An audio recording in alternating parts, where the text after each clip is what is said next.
bien sûr que nous avons parlé de ton papa.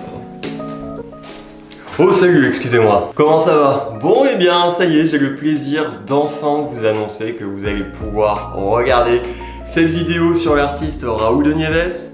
Donc j'espère que celle-ci vous plaira, j'étais vraiment impatient de pouvoir la partager avec vous et maintenant nous y sommes. Alors il est temps d'attraper des pop-corn, une boisson, installez-vous bien et c'est parti pour ce focus sur Raúl de Nieves.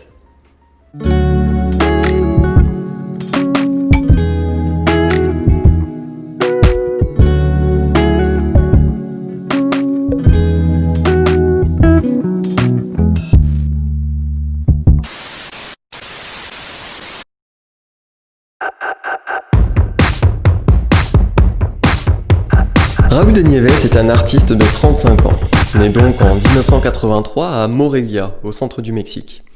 C'est un artiste interdisciplinaire, genre réellement, qui est certes principalement connu pour ses sculptures, mais qui réalise également des performances complètement théâtrales, en plus d'être aussi le chanteur du groupe Airborne créé il y a quelques années avec l'artiste Jesse Steed et Nathan Whipple. Groupe qui d'ailleurs s'appelait à l'origine Haribo, mais qui malheureusement a dû changer de nom pour des raisons semble-t-il évidentes.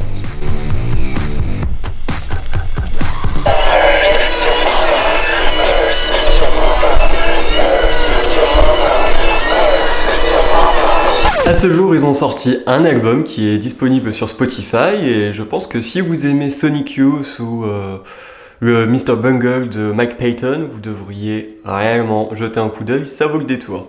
Bon, revenons-en au sujet maintenant. Raúl de Nieves exerce aujourd'hui son art à New York, mais les influences de sa pratique sont à remonter jusqu'à son enfance au Mexique. C'est de cette époque précisément qu'il garde précieusement chaque souvenir et tire la moelle de sa mythologie personnelle et son trésor. Très tôt, le jeune de Nieves était en admiration envers tous ces gens qui l'entouraient, comme ces artisans de Morelia qui se réappropriaient les rues et y réalisaient à la fois des bijoux et des vêtements traditionnels. Ces gens, oui, et puis bien sûr, comme je le disais, sa propre famille également. Créer, enseigner, apprendre. Voilà des valeurs importantes dans la famille de Nieves. Comme avec son grand-père paternel, qui était peintre de signes, ou encore sa grand-mère qui travaillait le cuir, et puis bien entendu sans oublier sa mère, qui était enseignante et qui réalisait à lui, ainsi qu'à ses jeunes frères, des vêtements. Et comme à l'école on lui enseignait déjà la cuisine, la couture et le crochet, c'est déjà à cette époque qu'il y caresse l'idée de devenir artiste. Et c'est par ces deux techniques que bien plus tard, il réalisera ses combinaisons flamboyantes, tantôt tuniques rituelles pour ses performances, et tantôt sculptures éblouissantes et décadentes. À 9 ans, l'artiste migre du jour au lendemain avec sa mère et ses deux frères à San Diego, en Californie. Sa mère, qu'il considère comme une véritable super-héroïne, les a élevés seuls, et c'est pour cette raison qu'il l'honore régulièrement dans son travail, comme en 2019 lors de sa toute première exposition solo en musée, expo qu'il a appelée Fina, venant tout simplement d'un des surnoms de sa maman. Se rapprochant de la majorité, il part à ses 20 ans pour San Francisco, où il y caresse l'idée d'y suivre des études d'art, avant de se raviser. L'artiste a réalisé au travers de ses rencontres, donc grâce à des amis qui étaient à la Institute of Fine Art de San Francisco, qu'il y avait en fait toute une multitude de manières de créer artistiquement sans avoir à passer par une formation académique. Et oui, Raúl de Nieves est un artiste autodidacte au sens le plus noble du terme. Et c'est encore une fois grâce au conseil de ses amis qu'il quitte la baie pour partir à New York où il n'a cessé de développer sa pratique artistique.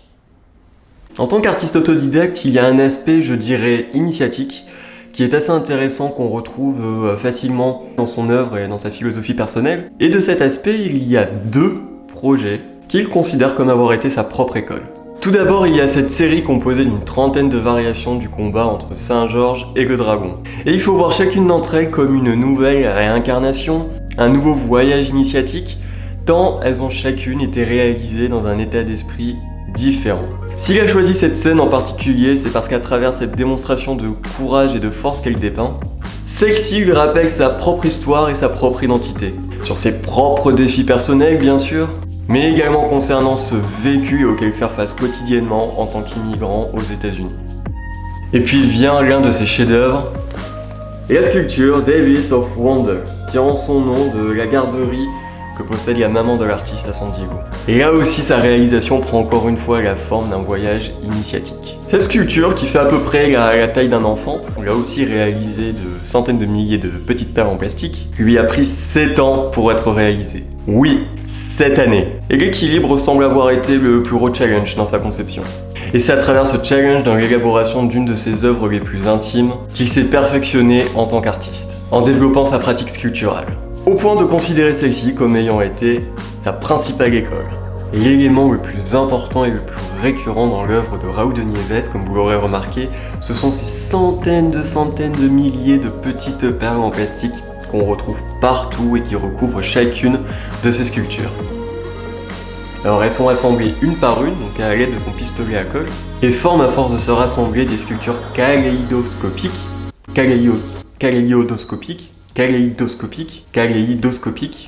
je crois que c'est bon. Bref, des sculptures kaléidoscopiques, resplendissantes et uniques. Donc lorsque vous croisez une sculpture recouverte de centaines de milliers de petites perles en plastique resplendissantes, il y a 99% de chances pour que ce soit du coup un Raúl de Nieves. Comme on l'a vu, cette idée lui vient de ce qu'il a vu enfant, mais aussi d'un heureux hasard. Car la toute première fois qu'il les a utilisés, c'est tout ce qu'il avait sous la main en fait. Après un séjour en Nouvelle-Orléans pendant Mardi Gras, Raúl de Nieves avait ramené avec lui à New York un sac rempli de toutes ces petites perles colorées. Il se retrouvait alors chez lui avec ce sac rempli de magie et une valise remplie de vieilles chaussures usées qu'il avait portées, toutes prêtes à être jetées en fait, et... Party time! La durée de vie d'une paire de chaussures se situant aux alentours de 6 mois si portées quotidiennement, Raúl de Nieves a décidé de les transformer en reliques correspondant au moment de sa vie où il les a portées. Et oui, il faut noter aussi qu'à côté de ça, Raúl de Nieves a une passion dévorante pour ses chaussures. En tout cas, c'est comme ça qu'il les a transformées en véritables célébrations. Célébration de ces moments passés avec, où elles sont devenues une partie de lui qu'il a recouvert de joie, pour le citer. Chouette, pas vrai? Bon après, désolé de vous décevoir, mais comme vous l'imaginez, elles sont importables. Alors ok, il lui est arrivé d'en enfiler pour certaines performances, ou il est également vrai que certains mannequins ont eu le privilège de les enfiler pour des shootings pour Vogue, et un autre shooting pour le Harper Bazaar, mais il faut davantage les voir comme un objet de désir. Un objet quotidien sublimé et queerisé, que véritablement des chaussures à enfiler pour aller taper du pied ou défiler. C'est d'ailleurs la nature répétitive de l'expérience qui l'a charmé, la trouvant à la fois relaxante et thérapeutique. En fait, il faut voir dans le processus de collage de toutes ces petites perles une sorte de métaphore du temps qui passe et des métamorphoses que celui-ci opère. Laissez-moi vous expliquer. Chez Raúl de Nieves, il y a cette idée de voir, de se souvenir et de transformer avec des yeux d'enfant. Ils ont selon lui la même capacité d'imaginer se transformer les choses en une autre. Et vivre à travers l'imagination, c'est comme être connecté à son enfant intérieur, à son moi intérieur. Et finalement, on retrouve cette idée dans son dernier grand projet rendu possible grâce au joaillier Bulgari et au Art Foundation Fund, l'œuvre When I Look Into Your Eyes, I See the Sun, qui est un carrousel en parfait état de fonction, complètement réapproprié par la magie de l'artiste. Alors l'idée derrière cette œuvre sublime, cette sorte de Madeleine de Proust monumentale que j'ai eu la chance de voir à Miami en 2018, c'est celle de la beauté du temps qui passe avec des yeux d'enfant. Cette vision qui parfois permet d'interpeller celui qui se cache toujours en nous avec des choses qui permettent de le ramener. En bref, dans l'œuvre de Raúl de Nieves, assembler ces toutes petites choses, c'est leur permettre petit à petit de grandir en quelque chose de grand, de magnifique et de construit. Représenter la grande image du monde en quelque sorte. Ces toutes petites perles pourraient incarner d'après lui des particules de vie, voire elles pourraient représenter les hommes et les femmes rassemblés dans ce fantastique rêve d'unité, animé par le désir de beauté et d'amour, afin de pouvoir construire quelque chose de magnifique, de sublime, et de pouvoir célébrer la vie et le moi. Bon et bien ça y est, cette vidéo sur Raúl de Nieves est désormais terminée. J'espère que vous avez aimé cette vidéo ainsi que les œuvres de l'artiste. Pour cette vidéo, je tiens à remercier tout particulièrement Raúl de Nieves lui-même, ainsi que Ken Castaneda de la galerie Compagnie basée à New York et Robert Fitzpatrick de la galerie Fitzpatrick basée à Paris. Merci les gars! Étant le tout premier focus on artiste, n'hésitez pas à me dire qu'est-ce qui vous a plu et potentiellement moins plu.